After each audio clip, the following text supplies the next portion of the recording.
Halo guys, selamat datang kembali di video Sari. Di video kali ini Sari ingin membahas kasus hukum mengenai keterangan palsu.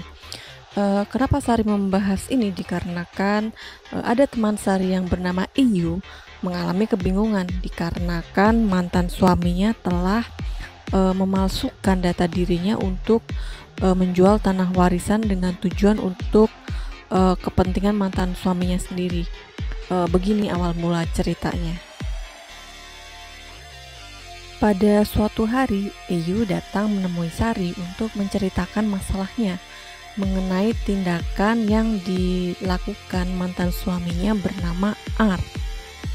Antara Iyu dan R, keduanya telah bercerai. Adapun Iyu telah mempunyai sebidang tanah sertifikat hak milik nomor 1234 atas nama Iyu. Tanah tersebut adalah pemberian orang tua Iyu sebelum menikah. Kemudian cerita Iyu sebelum bercerai tanpa seizinnya, R telah mengambil sertifikat nomor 1234 atas nama Iyu di lemari tanpa seizin dari Iyu.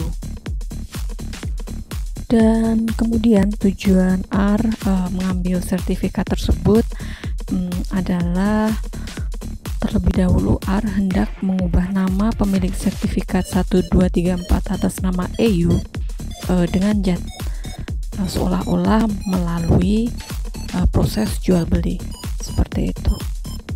Kemudian cara tindak pidana yang dilakukan R adalah sebelum menghadap notaris untuk melakukan proses jual beli, R meminta link untuk berpura-pura menjadi mantan istrinya.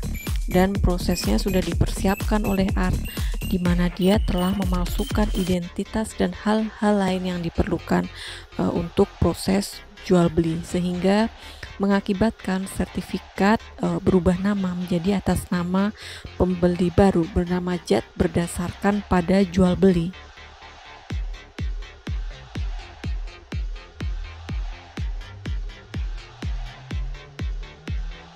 Perubahan nama sertifikat hak milik atas nama Iyu menjadi atas nama Jat tersebut dibuat seolah-olah terjadi jual beli di hadapan notaris, di mana sebelumnya R terlebih dahulu menyuruh Link untuk mengaku sebagai istri R guna membuat dan menandatangani ikatan jual beli dan akta kuasa menjual kepada Jat sebagai pembeli yang merupakan orang suruhan R.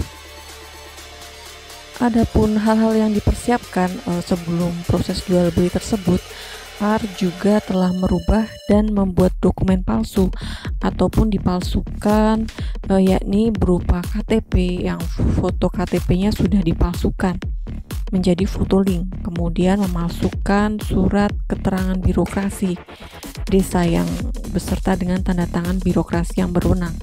Kemudian R juga berhasil meyakinkan notaris, meyakinkan kebohongannya di hadapan notaris dengan surat-surat tersebut. Kemudian terbitlah surat ikatan jual beli dan surat kuasa menjual yang dikeluarkan oleh notaris. Dari serangkaian tindakan kebohongan yang dilakukan R tersebut, sampai kemudian terjadilah proses balik nama sertifikat hak milik nomor 1234 dari atas nama Iyu menjadi atas nama Jat, untuk kemudian R menyuruh Jat untuk mengajukan kredit di Bank XYZ sebesar 250 juta rupiah. Adapun setelah kredit tersebut terrealisasi atau cair, lalu sejumlah uang tersebut digunakan oleh R. Bahwa atas rangkaian perbuatan R tersebut, maka Iyu sebagai korban mengalami kerugian sejumlah kurang lebih 250 juta. Ya, begitulah guys, kurang lebih cerita teman Sari bernama Iyu. Mungkin agak rumit ya ceritanya, tapi masih banyak lagi kasus hukum yang jauh lebih rumit, lebih dari yang telah Sari contohkan. Kemudian Iyu menanyakan kepada Sari bagaimana cara menghadapi kejahatan yang telah dilakukan oleh mantan suaminya bernama R tersebut dan bagaimana penjelasan hukumnya. Kemudian Sari pun menjelaskan yang menjadi pokok dari perbuatan mantan suami EU adalah diantaranya yaitu sebagai berikut. R telah memalsukan kartu tanda penduduk EU. Kemudian R telah memalsukan subjek hukum bahwa pada saat jual beli dengan orang lain yang menandatangani objek tanah dalam sertifikat hak milik tersebut adalah Link bukan EU, seperti itu. Kemudian Sari menjelaskan kepada teman Sari bernama EU bahwasanya tindakan yang dilakukan oleh mantan suami EU bernama R telah diatur dalam pasal 266 ayat 1 KUH Pidana yang bunyinya sebagai berikut. Barang siapa menyuruh memasukkan keterangan palsu ke dalam suatu akta otentik mengenai sesuatu hal yang kebenarannya harus dinyatakan oleh akta itu dengan maksud untuk memakai atau menyuruh orang lain memakai akta itu seolah-olah keterangannya sesuai dengan kebenaran, maka bisa diancam dengan pidana penjara paling lama 7 tahun. Oke, setelah Sari bacakan bunyi pasal 266 ayat 1 Kitab Undang-Undang Hukum Pidana, maka unsur-unsurnya adalah sebagai berikut. Yang pertama adalah barang siapa. Yang kedua yaitu menyuruh memasukkan keterangan palsu ke dalam suatu akta otentik mengenai sesuatu hal yang kebenarannya harus dinyatakan oleh akta itu. Dan unsur yang ketiga dengan maksud untuk memakai atau menyuruh orang lain memakai akta itu seolah-olah keterangannya sesuai dengan kebenaran. Oke guys, setelah Sari menjelaskan mengenai unsur-unsurnya, kita akan membahas satu persatu ya guys, seperti biasa. Unsur-unsur pidana yang dilakukan oleh R. Yang pertama adalah unsur barang siapa. Yang dimaksud dengan unsur barang siapa adalah setiap subjek hukum yang mampu mempertanggungjawabkan perbuatannya secara yuridis. Bahwa sebagaimana yang Sari contohkan dalam video ini adalah R yang telah melakukan tindakan pidana dan setelah Sari periksa kebenarannya ternyata identitasnya adalah benar dan dikuatkan oleh saksi-saksi, maka dengan demikian unsur barang siapa telah terpenuhi ya. Kemudian unsur yang kedua adalah unsur menyuruh memasukkan keterangan palsu ke dalam suatu akta otentik mengenai suatu hal yang kebenarannya harus dinyatakan oleh akta itu. Sari hendak menjelaskan ya bahwasanya akta otentik adalah suatu akta yang dibuat dalam bentuk yang ditentukan oleh undang-undang atau di hadapan pejabat umum yang berwenang ya, dalam hal ini adalah notaris untuk menerbitkan ikatan jual beli. Kemudian jika dihubungkan dengan video ini, hal-hal yang diperbuat R atas akta otentik tersebut adalah sebagai berikut. R tanpa seizin EU dan sepengetahuan EU timbul niat jahat untuk melakukan penjualan atas objek dari sertifikat nomor 1234 milik EU dengan cara terlebih dahulu mengubah nama pemilik dari sertifikat nomor 1234 tersebut menjadi atas nama Jat.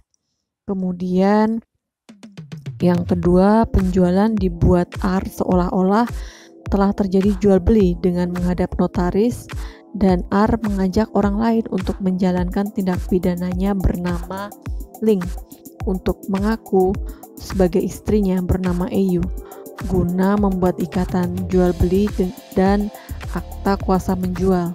Kemudian R juga telah merubah dan membuat dokumen palsu ataupun dipalsukan, yakni KTP R yang sudah diganti fotonya dengan foto Link. Kemudian yang keempat itu R juga telah memasukkan tanda tangan surat keterangan yang seolah-olah dikeluarkan oleh pejabat desa. Nah, dari hal-hal tersebut maka dengan demikian unsur menyuruh menempatkan keterangan palsu dalam suatu akta otentik telah terpenuhi ya. Kemudian unsur dengan maksud untuk memakai atau menyuruh orang lain memakai akta itu seolah-olah keterangannya sesuai dengan kebenaran.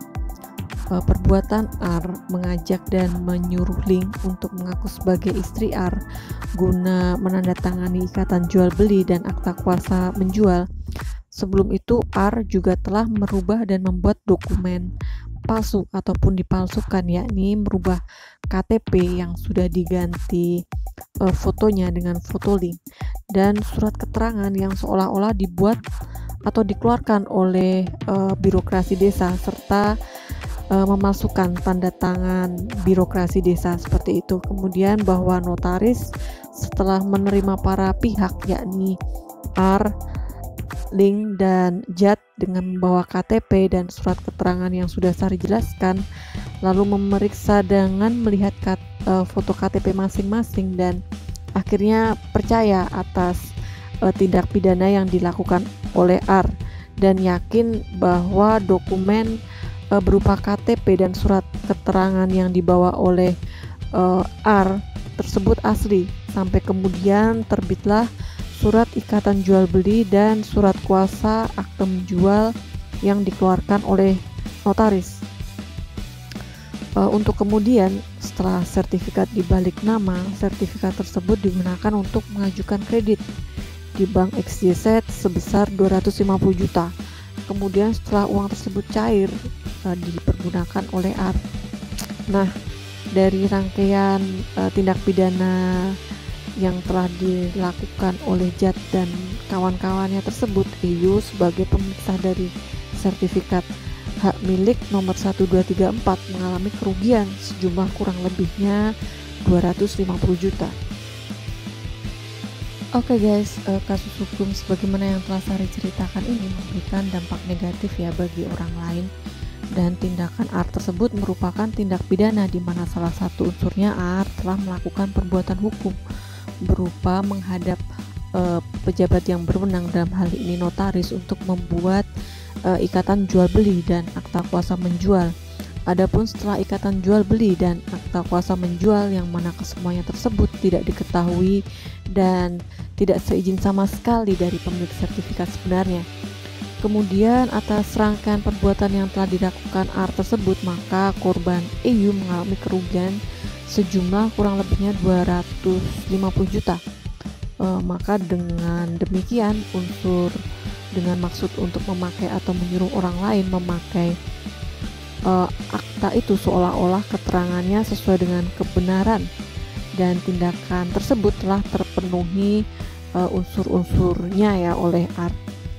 Kemudian oleh karena unsur dari pasal 266 ayat 1 KUH pidana telah terpenuhi, maka EU dalam hal ini korban dapat segera melaporkan secara pidana kepada pihak yang berwenang untuk melakukan proses hukum selanjutnya.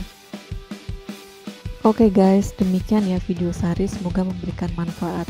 Kemudian yang menjadi inti dari video ini, jangan melakukan tindak pidana yang merugikan orang lain ya guys. Lakukan pekerjaan untuk mendapatkan penghasilan tanpa harus merugikan orang lain, dan terus kembangkan potensi diri kita masing-masing pribadi untuk memberikan manfaat positif bagi orang lain di sekitar kita. Terima kasih guys, jangan lupa subscribe ya. Jika ada pertanyaan silahkan komen, jika memungkinkan akan Sari buatkan videonya untuk menjawab permasalahan kalian. Terima kasih, sampai jumpa di video selanjutnya.